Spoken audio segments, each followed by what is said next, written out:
పవన్ కళ్యాణ్ తెలంగాణ కోనసీమ పచ్చగా ఉండడం వల్ల తెలంగాణ వచ్చింది. రాష్ట్ర విభజన కూడా ఇదే కారణమైందని చెప్తున్నారు. రాష్ట్ర విభజన ఉద్యమం జరిగినప్పుడు కానీ రాష్ట్ర రాజకీయాల్లో ఆయన లేడు కాబట్టి రాజకీయాలు ఎక్కువ తెలియదు కాబట్టి బహుశా రాజకీయాలు తెలియక మాట్లాడుండొచ్చు. కోనసీమ గురించి తెలంగాణ ఉద్యమం జరగలేదు, తెలంగాణ రాలేదు. హైదరాబాద్లో వచ్చిన ఇన్కమ్ కానీ ఆంధ్రప్రదేశ్ ఏర్పడ్డ తర్వాత ఎప్పుడు కూడా మెజార్టీ పై మైనార్టీ అంటారు. ఆ విధంగా 175 మంది శాసనసభ్యులు వాళ్ళు, మిగిలిన 119 మేము. సో తెలంగాణ మావాడు ఎప్పుడు ముఖ్యమంత్రి అయినా 2 ఏళ్ళు కూడా ఉండనీయలేదు. ఆ విధంగా హైదరాబాద్లో వచ్చిన ఇన్కమ్ కానివ్వండి,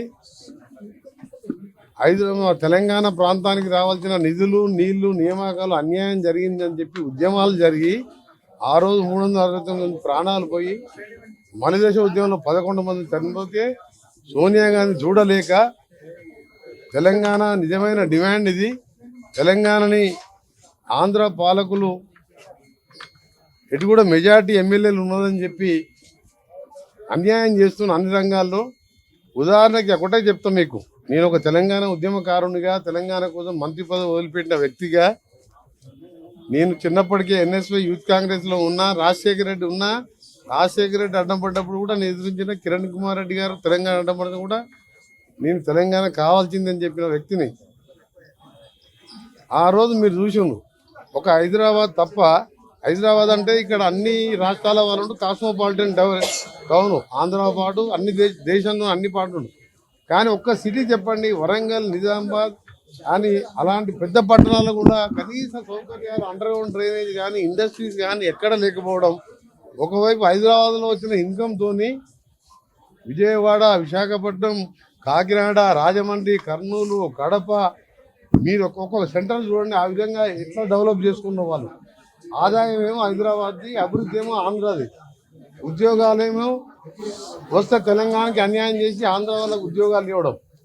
నీళ్ళు వస్తే పోతిరెడ్డిపాడుని డ్రింకింగ్ వాటర్ చేరింది ఎన్టీ రామారావు 11,000 క్యూసెక్స్ అంటే దాన్ని 44,000 రాజశేఖర రెడ్డి చేస్తే, జగన్మోహన్ రెడ్డి గారు 88,000 చేస్తే, ఇలా కేసీఆర్ మన చంద్రబాబు నాయుడు గారు 12 టీఎంస్ ఒక రోజు 12 టీఎంస్ డ్రా చేసే విధంగా, దక్షిణ తెలంగాణ ఎండబెట్టే విధంగా ఒకవైపు కృష్ణానదిలో మోసం జరిగింది.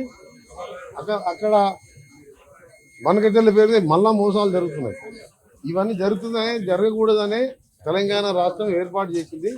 ఆ ఏర్పాటులో సోనియా గాంధీ ఆంధ్రప్రదేశ్లో ఒక్క వార్డు మెంబర్ కూడా లేడు మా పార్టీకి. అయినా పార్టీలు ముఖ్యం కాదు, అన్యాయం అయిపోతున్న తెలంగాణని, అగ్నికి ఆవుతైపోతున్న, మాంసం ముద్దలుగా మారుతున్న పిల్లల చావులు, మరణాలు చూడలేక తెలంగాణ ఇవ్వడం జరిగింది. పవన్ కళ్యాణ్ గారు చేసిన వ్యాఖ్యలను తీవ్రంగా ఖండిస్తూ దాన్ని బేషరతుగా క్షమాపణ చెప్పి ఉన్నాగా ఉండాలని పవన్ కళ్యాణ్ గారిని విజ్ఞప్తి చేస్తున్నాం. మీరు మంచి ఉద్దేశంతో రాజకీయాలకు వచ్చిండొచ్చు, కానీ ఈ విధంగా మాట్లాడి దాదాపు 13 సంవత్సరాలు అయిపోయింది. తెలంగాణ 13 సంవత్సరంలో పడుతున్నది. ఈ సమయంలో గత 10 ఏళ్ళు ఉన్న పాలకులు కేసీఆర్ తెలంగాణ పేరు మీద దళితుని పేరు మీద అధికారంలోకి వచ్చిన వాళ్ళేమో 7 లక్షల కోట్లు అప్పు చేసి ఒక ఉద్యోగం ఇయ్యలే, ఒక రేషన్ కార్డు ఇయ్యలే, ఒక ఇల్లు కట్టలే. ఏదో అంతో ఇంతో 2 నెలల రేషన్ కార్డులు, సన్న బియ్యము, మహాలక్ష్మి పథకాలు, ఇందిరమ్మ ఇండ్లు 5 లక్షల దాకా ఇందిరమ్మ ఇండ్లు కట్టుకొని, ఇంకా ప్రాజెక్టులన్నీ కూడా పెండింగ్ ప్రాజెక్టులు 10 ఏళ్ళు కేసీఆర్ గారు పాలమూరు, ఎస్ఎల్పిసి సొరంగం, బ్రాహ్మణవెల్లంల, కల్వకుర్తి అన్ని పెండింగ్ పెట్టిండు. కమిషన్లు వచ్చే ప్రాజెక్టు కట్టిండు, కూలిపోవడం జరిగింది.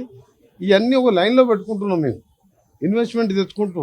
ఇప్పుడే దాన్ని మాకు 40,000 కోట్ల బకాయిలు మిగిలిచిపోయింది కేసీఆర్. ఏం మిగిల్చలేదు తెలంగాణ. 7 లక్షల కోట్ల అప్పులు, 40,000 కోట్ల కాంట్రాక్టర్ల అప్పులు, 9,000 కోట్ల ఉద్యోగుల పిఎఫ్, రిటైర్ అయిన వాళ్ళ పెన్షన్లు కూడా మిగిలిచిపోయిండు. ఇవన్నీ తీర్చుకుంటూ ఒక లైన్లో పడుతున్న ఈ సమయంలో మా తెలంగాణని అవమానపరచొద్దని పవన్ కళ్యాణ్ గారు బేషరతుగా క్షమాపణ చెప్పితేనే తెలంగాణ ప్రజలు క్షమిస్తారు.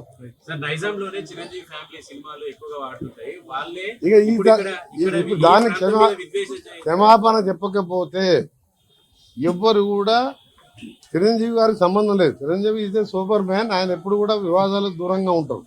కానీ పవన్ కళ్యాణ్ కొత్తగా రాజకీయాలకు వచ్చి డిప్యూటీ సీఎం కాగానే తెలిసి తెలియకనే మాట్లాడిండో మరి కావాలని తెలంగాణ వాళ్ళని అవమానపరచాలనుకుండో ఏమనుకుండో కానీ దాన్ని క్షమాపణ చెప్తే కనీసం ఆయన సినిమా 1-2 రోజులన్నా ఆడుతుంది. చెప్పకపోతే ఎక్కడ కూడా తెలంగాణ థియేటర్లలో సినిమాలు రిలీజ్ కావు. సినిమాటోగ్రఫీ మినిస్టర్ గా నేను చెప్తున్నాను మాట. ఎందుకంటే అంత బాధలో ఉన్నారు ఆయన స్టేట్మెంట్ విన్నాక. మరి మాకు 60 ఏళ్ళు ఎట్లా మేము భరించినాం? ఎంత ఇప్పుడు వాళ్ళ దిష్టి కాదు, వాళ్ళు చేసిన ద్రోహంతో తెలంగాణ వాళ్ళు ఎంత అన్యాయం అయిపోయినాం. 60 ఏళ్ళు ఫ్లోరైడ్ నీళ్ళు తాగినాం మేము. ఆఖరికి మన రాజశేఖర రెడ్డి గారు వచ్చి నేను ఒత్తిడి చేసి 11 రోజులు దీక్ష తీసుకొచ్చి అసెంబ్లీలో ఫ్లోరైడ్ నీళ్ళు తీసి స్పీకర్కి చెప్పిన, చంద్రబాబు నాయుడుకి చెప్పిన, బాబు గారు ఈ తెచ్చిన వాటరు 1 గ్లాస్ తాగండి ఎమ్మడే నీకు వామిటింగ్స్ అవుతాయని చెప్తే 11 రోజులు దీక్ష చేస్తే రాజశేఖర రెడ్డి గారు వచ్చిన 600 కోట్లు ఇచ్చి కృష్ణా నీళ్ళు తెచ్చుకున్నాం. ఇప్పుడిప్పుడే బాగుపడుతుంది తెలంగాణని. ఇన్వెస్ట్మెంట్ పేరు మీద ఇవాళ ఔటర్ రింగ్ రోడ్ కట్టుకున్నాం, దాన్ని అంబేషన్ పోయిన తెలంగాణ ఆయనే. ఇలా రీజనల్ రింగ్ రోడ్ కట్టుకుంటున్నాం, శ్రీశైలంకు 7,000 కోట్ల రోడ్ వేసుకుంటున్నాం, Hyderabad Vijayawada 8 length plot green field వేసుకుంటున్నాం. ఇవన్నీ చేసుకుంటున్నాం. ఈ సమయంలో పవన్ కళ్యాణ్ మాట్లాడడం మాత్రం నాకు ఒక తెలంగాణ వాదిగా చాలా బాధ వేసింది. బేషరతుగా క్షమాపణ చెప్పాలని డిమాండ్ చేస్తున్నాను. Local to global news at your finger tips. మీ చేతిలో ఒక ఆయుధం. Download R TV app. Media legend Ravi Prakash is back.